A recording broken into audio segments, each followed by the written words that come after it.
শুনেছি শুক্রবার মারা গেলে তার কবরের আযাব মাফ। প্রশ্ন হলো, যে লোকটা জীবনভর নামাজ পড়লো না, মানুষ হক নষ্ট করলো, জেনা ব্যবচার করলো, অথবা শুক্রবার মারা গেল, তার কি কবরের আযাব মাফ হবে? বিষয়টা আসলে আল্লাহর উপর এখতিয়ার উপর নির্ভর করে। এটা সাধারণ কথা। যদি কেউ জুমাবারে মৃত্যুবরণ করেন, তাহলে সেক্ষেত্রে তার কবরে ফিতনার বা পরীক্ষার মুখোমুখি তিনি হন না। এটা হয়তোবা সে সমস্ত মানুষদের জন্য যারা বেসিক্যালি নেককার।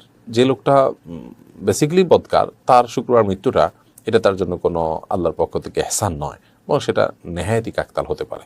আবার এমন হতে পারে যে কোনো মানুষ তিনি ইমানদার, তার হয়তো কোনো আমলে ত্রুটি ছিল, আল্লাহ তাআলা তার বিশেষ কোনো আমল পছন্দ করার কারণে হয়তো তাকে কবরের আযাব থেকে মুক্তি দিবেন, এটিও হতেও পারে। অতএব আলমুল গায়েবের বিষয়ে যে জগৎ আমাদের অদৃশ্যমান, সেই জগতের বিষয়ে আমরা নিশ্চিত করে কিছু বলা কঠিন। তবে হাদিস এটি বিশুদ্ধ। আর কোনো পাপিষ্ঠ, কোনো এমন হতে পারে কোনো বেঈমান মৃত্যু হলো, বরণ করলেন, তাহলে তার মানে এই না যে তার কবরের কোনো প্রশ্নোত্তর মুখোমুখি তিনি হবেন না। ব্যাপারটা সেরকম না। এটা ঈমানদার নেককারদের জন্য প্রযোজ্য।